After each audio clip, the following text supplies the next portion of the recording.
चैरिया बरियारपुर राजकीयकृत मध्य विद्यालय चैरिया बरियारपुर में शनिवार को जिला विधिक सेवा प्राधिकार द्वारा विधिक जागरूकता शिविर का आयोजन किया गया है। शिविर में मौजूद बच्चों एवं अभिभावकों को प्राधिकार के अधिकार एवं कार्यों में अवगत कराया जाना। शिविर में पहुंचने जिला विधिक सेवा प्राधिकार के सचिव न्यायाधीश करुणानिधि आर्य ने बड़े सरल तरीके से संविधान में मिले लोगों के अधिकार, सरकार के दायित्व तथा कमजोर लोगों के लिए इसके लिए उपलब्ध सुविधाओं के बारे में विस्तार से करार दिया है।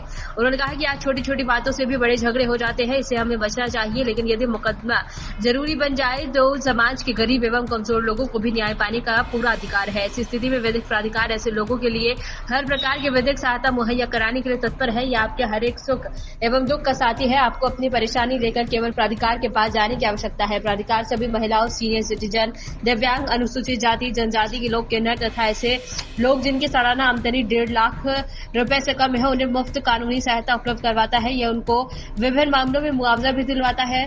उन्होंने आरोप लगाए हैं कि बच्चों को जीवन का सही मार्गदर्शन करने की अपील की है। उन्होंने विधिक सहायता के लिए टोल फ्री नंबर 1510 डायल करने के लिए भी कहा गया है।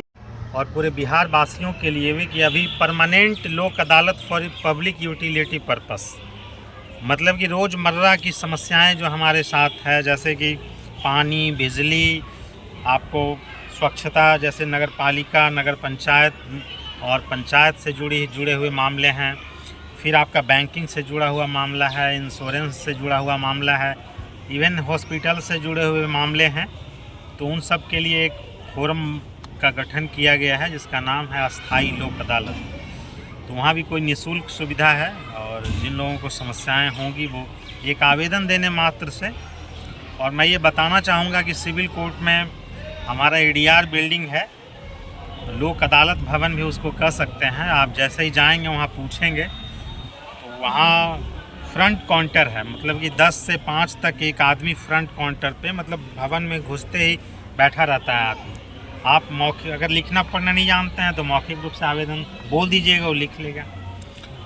तो सुविधाएं हैं, बट जानकारी के अभाव में अभी भी लोग उसका लाभ नहीं ले पा रहे हैं। सरकार का लाखों करोड़ों खर्च है, बट वो उचित जगह पर नहीं पहुंच पा रहा है क्योंकि लोग उसको जान नहीं रहे हैं। और आम लोग को तो छोड़ दीजिए, अच्छे लोग, जनप्रतिनिधिगण लोग भी उसको बारीकी से नहीं समझ पा रहे हैं अभी तक। तो हम जा कर के विभिन्न माध्यमों से उसको जानकारी देने का काम कर रहे हैं कि आइए, आपके लिए ही है।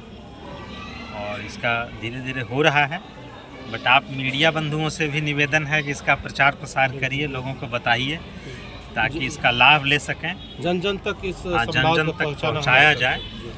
सर, आपका परिचय जान सकते हैं? मेरा नाम हुआ करुणानिधि प्रसाद आर्या। मैं जिला विधिक सेवा प्राधिकार बेगूसराय का सचिव हूँ और यही है। सर, एक बार अपना निर्णय देने के लिए बहुत बहुत धन्यवाद। आपका भी बहुत बहुत धन्यवाद। सर, आप क्या कहना चाहते हैं?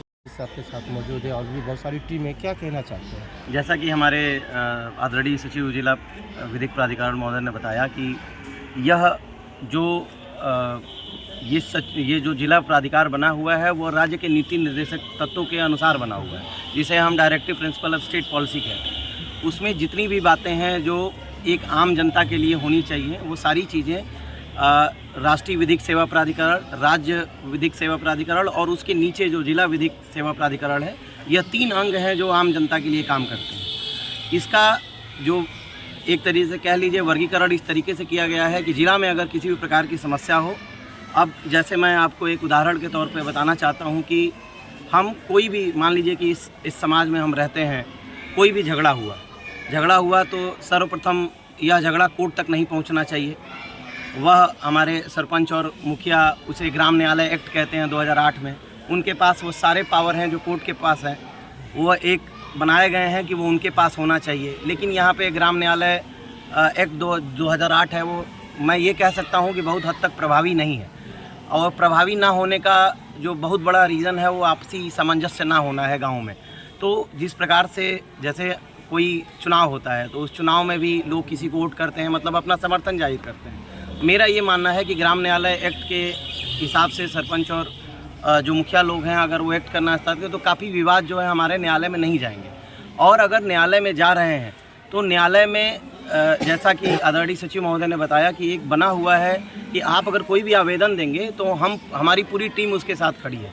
यहाँ पर मैं ये कह सकता हूँ कि अधिवक्ताओं के एक जो सहयोग है उस तरीके से नहीं मिलता है। इसीलिए अगर किसी भी आदमी को अगर वकील रखने का सामर्थ्य नहीं है या उसके पास पैसा नहीं है तो लीगल एड कहते हैं उसे, डिस्ट्रिक्ट लीगल एड कमेटी बनी हुई है, उसमें हम लोग उनको वकील भी मुहैया कराते हैं और वो फ्री ऑफ कॉस्ट होता है, उसके लिए सरकार वहन करती है। वह जेल में भी ये होता है। इसके अलावा जो सबसे महत्वपूर्ण है वो है विक्टिम कंपनसेशन स्कीम।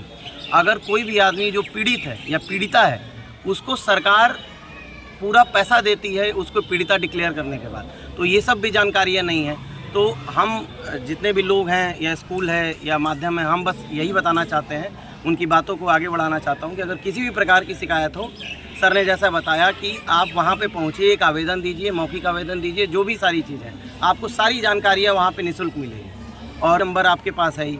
और अगर उससे भी ज़्यादा अगर आपकी बात नहीं हो पाती है तो आप सचिव महोदय से भी जो है ये बात बता सकते हैं। सचिव महोदय हमारे जब से आए हैं तब डायरेक्ट कांटेक्ट एक तरीके से इस्टेब्लिश किया है जो जनरली कोई भी नहीं करता है। तो इस बात के लिए मैं उनको धन्यवाद देता हूँ और ये बहुत सराहनीय कदम है। बहुत बहुत धन्यवाद इस तरह के जनहित में इस तरह के संवाद के लिए और इस तरह का अच्छा कार्यक्रम। तो सरकार ने मुहैया करा रखा है लेकिन आप लोगों को जानकारी नहीं है। तो मैं सर के माध्यम से यही बताने आया हूँ कि जो लोग मजबूर है, गरीब है और अदालत का जो सहारा लेने में जिनको कठिनाइयाँ आती है तो उसका एक मार्गदर्शन करने के लिए सर हैं और सर की पूरी टीम है और वो आपके एक आवेदन मात्र से आपकी सारी काम को सुलझाने में मदद करेंगे। कानून जन जन तक पहुँचे। बिल्कुल, कानून जन जन तक पहुंचना ही चाहिए क्योंकि कानून से ही सारा चीज़ है। और आजकल जितने लोग कानूनी समस्याओं में की वजह से इधर उधर भटक रहे हैं, कम से कम उन्हें एक सही मार्गदर्शन मिले, यही सर का एक प्रयास है और सर यही करने के लिए यहाँ आए, आम जन तक पहुँचाने के लिए। बहुत बहुत हमारे साथ